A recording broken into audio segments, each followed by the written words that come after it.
Hey, before we get into this podcast, just a warning. This episode contains discussion of consensual and non-consensual choking and strangulation during sex. You'll be hearing about acts considered pretty violent and super risky, as well as conversations about sexual assault. This act is never completely safe. It can be fatal, but people are doing it and it needs to be addressed. Please listen with care, and if this episode gets a bit much for you, you can find support in our show notes. Okay, let's go. This is an ABC podcast. Did you see that episode of Euphoria where McKay and Cassie are about to have sex for the first time at that party?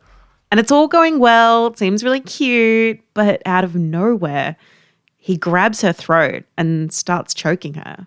And she kicks him off like, Fuck McKay! What did I do? Why did you grab me like that? I couldn't breathe. I don't know. I thought you liked that. Why the fuck would I like that? Cassie, I'm sorry. I didn't know. maybe that's a scene you're familiar with. Something that's happened to you during a hookup. Something a friend has told you happened to them on a first date. Maybe something you've tried on someone because you thought that's what people want, right? I'm sorry, but how the F did we get here? I'm Nat Tencic, and I want to know, what's the deal with choking and breath play? You'll find out why it's becoming more of a thing, what people do enjoy about it, why some people aren't asking for consent, and whether it can ever be done without risking serious consequences. It sounds pretty intense, but choking during sex? It's on the rise. It might have once been just the kind of thing that happened in BDSM dungeons or just in the world of porn where dominant fantasies are the norm. But recent studies have found that choking is common among uni-age students. Dr. Debbie Herbenick, a professor and sex researcher at the Indiana University School of Public Health, surveyed 4,200 undergrads in 2020 and found that about 1 in 4 women, about 6.6% of men, and 1 in 5 trans and non-binary participants had been choked the last time they had sex. And when it comes to the people doing the choking, it was about 5.7% of women, a quarter of men, and a quarter of trans and NB people. In a wider previous study she did titled Choked, she found almost 40% of 18 to 29-year-olds surveyed had choked or been choked. So yeah, it's a thing. And it's part of the reason listener Tom got in touch with the hookup. He says his girlfriend wants to try breath play with him. That is, she wants him to choke her. And while he's curious, he's understandably nervous about some of the risks. So I am Tom. I'm from Melbourne. I got in touch with the hookup because it came up that my girlfriend might be interested in breath play. I got in touch because I wasn't really too sure how to react to that. It wasn't something that I'd really thought of before or been interested in. And I think that if it's something that I'm going to do, it's something that I would like to do right. Yeah, no, 100%. So let's go back to the start and talk to me about how this first came up for you and your girlfriend. What was the first conversation like? How did she bring it to your attention? It came up actually through a friend that, yeah, this might be something that we might be interested in. I think I was pretty dismissive to start off with. It was just like, okay, we can just write it off as a joke. But and then we had a brief chat about it, maybe wanting to give it a go seriously. And yeah, that's really all. We haven't talked too much about it. I'm just sort of, I guess waiting for the right time. How did you feel about it when she mentioned this to you?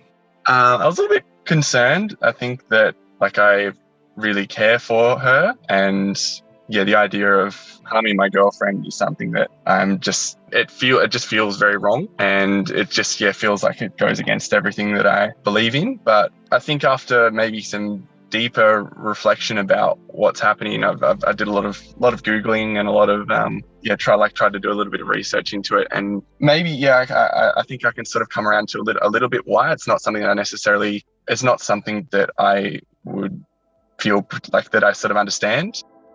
This is something that you clearly don't feel all that comfortable with.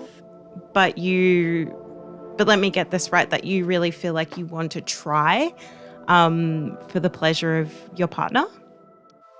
I think that it's something that I'm open to. I'm open to trying anything, I guess. It's just not something that I necessarily understand, and maybe that will come if, with experience. People are going to do it regardless of whether there's information about it or not. Why don't we educate people properly about this? And I guess that's sort of why I came to you. I think that, if it's something that we're going to try, then doing it as safely as possible would be, I guess, the only way that I would be agreeing to do it. I mean, it's a tough one. Can this ever actually be safe? Now, I don't go out of my way to yuck anyone's yum. We are very sex positive on the hookup, of course. But breath play can have fatal consequences. Like, I'm not messing around here. Even some of the most hardcore doms and subs won't touch this one because it's so risky. So if more people are trying it, you need some straight up facts. So firstly, what's the appeal? Sexologist Naomi Hutchings says there's a number of reasons people might try breath play. For some people, it's about dominance, submission, and also just a lot of folks talk about the pleasure they get from almost, sometimes people say, being taken to the brink or things like that. So, and of course we can't ignore the fact that, we can find porn everywhere. And of course you're going to see some of that on porn, because whatever people like, you'll find it. For some people, the pain would turn them off. And for many people, that's certainly not the case. They get highly aroused, hence all the different sexual play that people engage in. They find it, taking themselves, like holding their breath, releasing all that chemicals and euphoria. It's very common that people mix that all up. And I think it's important that, for many people, that's not going to be their thing. But that we do acknowledge that for a lot of people, that's part of their sex play. I hear a lot more of people talking about that there's an expectation and they don't want to do it. But I'm sure, of course, there are. Human beings are curious, and for many people that they're risk takers, right? So they do it in lots of different areas. And so, of course, during a sexual experience, for some people, they might be curious at taking things as far as they think they can. Someone here says, is choking and breath play a sexual equivalent of a trust fall? I don't know if that's meant to be rhetorical or for you, Naomi. Do you have an idea? Yeah, of course. I'm sure that people get really aroused. I read some stuff about that, saying that, putting themselves, like giving themselves to someone almost and being there. So absolutely. I mean, many people find all sorts of things arousing. So I can imagine that would absolutely be something. As you've heard, it is becoming more of a thing. The research says so. And it'd be pretty easy to blame porn, like Euphoria does. But is that too easy? Here's Naomi. If porn's people's only sex educator, that's a problem.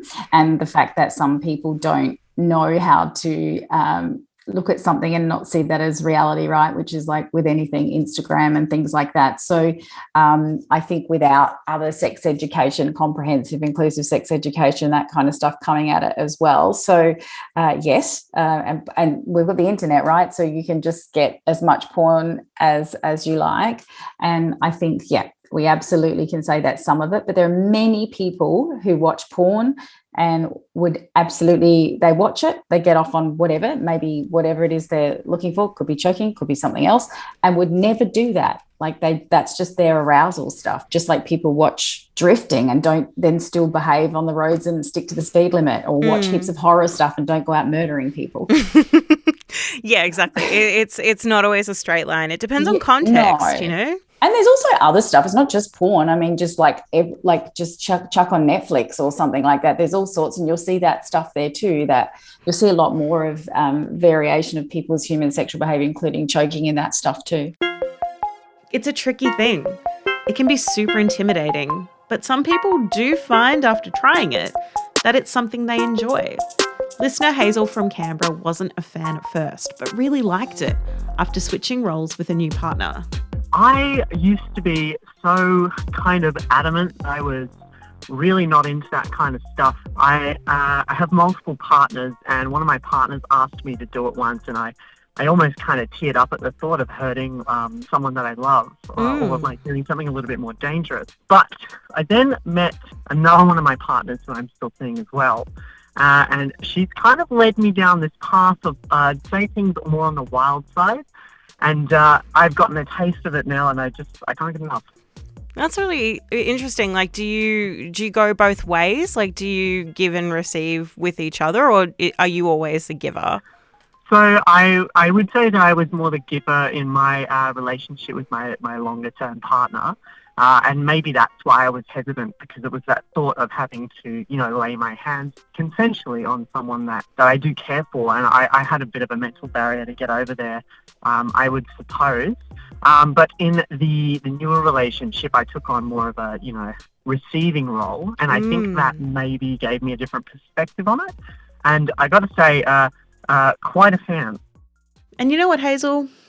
That's okay. But we can't go any further talking about an act like this without mentioning the big C, consent. And consent is essential when it comes to sex of any kind, but extremely important when it comes to something like breath play. We don't want to cast judgment on what consenting adults do. If you've discussed everything first, including ways to reduce harm, which we're going to talk about a bit later, what can I say? You do you. But what if you're having sex with someone and they just grab your neck out of nowhere, like McKay did with Cassie? Because even though that was just on a TV show, that sort of thing has really been happening. In a different study from Debbie Herbernick, she found that nearly a quarter of adult women in the US have felt scared during sex. Out of about 350 respondents, 23 described feeling scared because their partner had tried to choke them unexpectedly. One woman wrote that her partner put his hands around her throat to the point where she couldn't breathe. During a panel in 2019, Professor Herbernick said that many sexual assault cases among students at her uni now centre around non-consensual choking. According to her research, 13% of sexually active girls aged 14 to 17 have already been choked. I'm sorry, but maybe it's just me, but I'm like, what? Like, why is this suddenly an expectation that people feel like they don't have to ask about?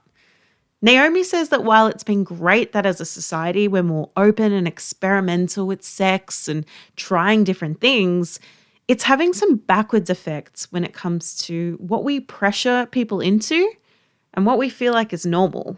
I feel like we talk about sex positivity, right? Meaning that we're talking about not shaming people, as you said, and we've talked before about not yucking people's yums and things like that.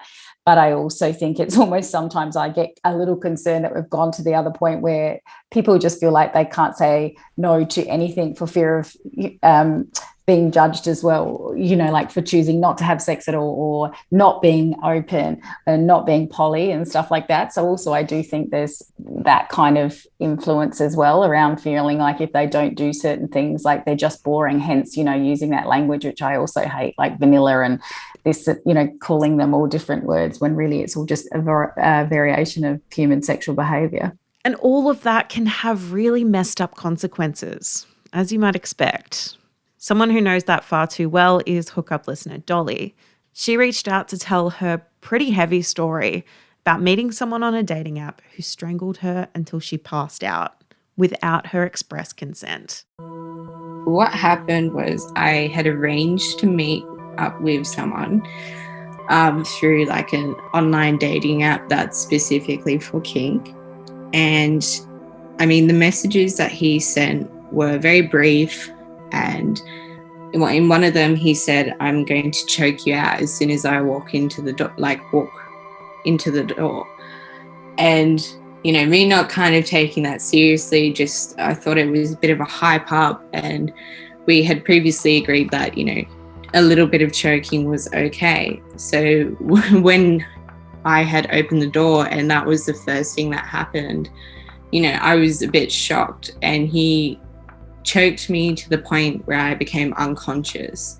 And that's the first time that had ever happened to me. And he repeatedly kept doing it. So I couldn't even say stop or anything like that, because I just, as soon as I would gain consciousness again, he'd start choking me out again. never taking his hand off my throat. And what happened after he had, finished was he just sat there for about 2 to 5 minutes afterwards and had a conversation with me like everything was normal. So obviously I felt by his demeanour he didn't feel like he had done anything wrong. And it almost felt like a failure on my behalf to, kind of pull that up at the start. A text beforehand just isn't going to cut it. Remember, if someone tries this on you without asking first, that's assault. It's not your fault. It's not just expected, and it's not okay. Naomi says people who do breath play need to lay out the ground rules and be very specific about what's okay and what isn't. I feel like explicit consent is super important in all situations, especially if you're going to do something like this. You can't practice choking without it being like 100% safe. And so that's like an important thing to think about, because there are some injuries and things that can happen. So this would be something you'd absolutely need to be getting consent about. This is the kind of thing that you need to be talking about way before it happens. If that's something that you're interested in, I would be saying to people, have these conversations not at all when you're being sexual, so out of that space. And, often people talk about, when they just met someone and all these expectations. So I often say it's really, really important to, if you don't feel comfortable having those conversations, I think that's really an indicator of probably not to just go ahead and engage in something if you feel like you can't even negotiate that stuff. And we know that consent is ongoing, and that's especially true here. Naomi says checking in is totally essential.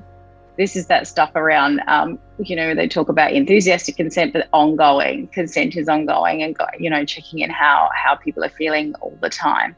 And I suppose this is where it's that thing around, for some people are not able to speak. So we talked around the tapping or the shaking head, or if can move. Some people have said they did move their hand and things like that. But constantly checking in, right? And also that just because you've done it once doesn't mean it's going to happen again. Like, that's my whole thing about when every single time you have sex, no assumptions other than being just a kind, ethical human, and there is consent. You don't know what sex acts are going to happen. So check in and say, what are we doing? What do you want to do? What are we doing? As an example, Hazel uses safe words to let their partner know when it's time to stop. Safety is always a concern, and I think that's where discussions about safe words come in. Like, I've got a safe word, it's pineapple, because I can always remember that one. And I think obviously there needs to be talks about, consent, and it needs to be enthusiastic and all that kind of stuff. But generally, I find that now that I've been going out with my partner for quite a while, I think it's 7 or 8 months now, we do have a pretty good understanding of what each other's boundaries are. And like Naomi said, people who don't feel comfortable having those convos should absolutely not be doing this. If you can't use your bloody words, then bad luck, mates. So the big question, the one on Tom's, and I'm guessing your mind too, can it be done safely? Naomi says choking always carries risks, no matter how careful you are.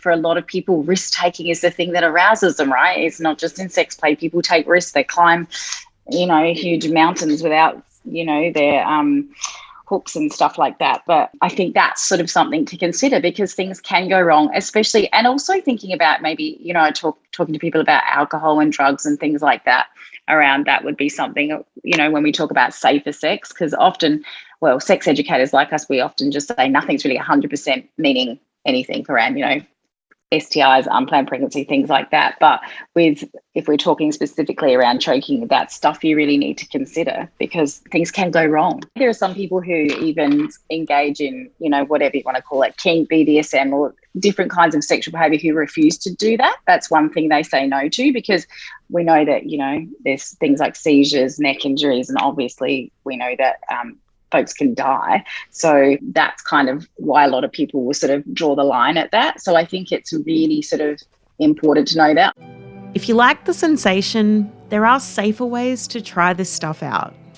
Naomi says you don't have to go full throttle. Some people will say they'll just start with something little. So they're just going to talk about maybe just touching the neck and things like that, or, kissing. I've heard people, all sorts of things around the neck rather than actually choking. So if they're kind of just sort of seeing how comfortable they feel about that, but also, definitely talking about the safe words.